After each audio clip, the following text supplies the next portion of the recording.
মরুভূমির মাঝখানে ছিল এক ছোট্ট গ্রাম, নাম বালুমাটি। সেই গ্রামে থাকত এক গরিব রাখাল ছেলে, নাম তার ইলিয়াস। সে প্রতিদিন গরু চড়াত আর দূরের কুয়ো থেকে পানি এনে দিত তার মায়ের জন্য। সবার চোখে সে ছিল গরিব, কিন্তু তার অন্তরে ছিল এক অমূল্য ধন, আল্লাহর ভয়। একদিন প্রচণ্ড রোদ আর গরমে গরু চড়াতে গিয়ে সে দেখতে পেল এক কুকুর হাঁপাচ্ছে। জিভ বের করে বসে আছে, চোখে ক্লান্তি আর শরীরে নিস্তেজতা।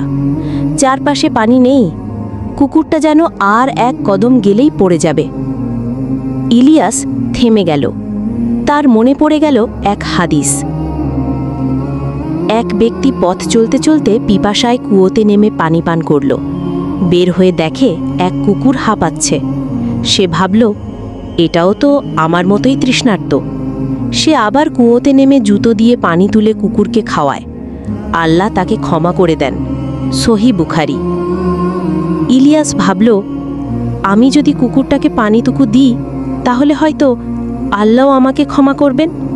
কিন্তু সমস্যা হলো, তার কাছে মাত্র এক হাঁড়ি পানি ছিল, যেটা তার মায়ের জন্য। শেষ পর্যন্ত সে হাঁড়ির ঢাকনা খুলে দিল কুকুরটার সামনে। কুকুরটা ধীরে ধীরে পানি খেল। চোখে ছিল কৃতজ্ঞতা, যেন কিছু বলছে। ইলিয়াস সেই খালি হাঁড়ি নিয়েই ফিরে গেল বাড়ি। বাবা, পানি আনলি না?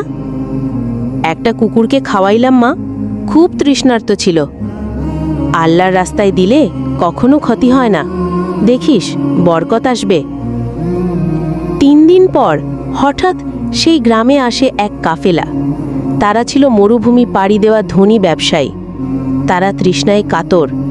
তখন কেউ বলল, এই গ্রামে এক ছেলে আছে যে আমাদের পানি দিতে পারে।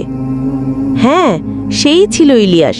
সে যতটা পারে কষ্ট করে তাদের পানি দিল। তাদের নেতা ইলিয়াসকে কিছু সোনা দিতে চাইল, কিন্তু ইলিয়াস বিনীতভাবে বলল, আমি আল্লাহর জন্য করেছি। তাতেই তার মন ভরে গেল। তোমার দয়া আমাদের মন ছুঁয়ে গেছে। আমরা এই গ্রামে একটা কুয়ো বানিয়ে দেব। সেই দিন থেকে বালুমাটি হয়ে গেল বরকত মাটি। এক ফোঁটা পানির দান বদলে দিল পুরো গ্রামের ভবিষ্যৎ।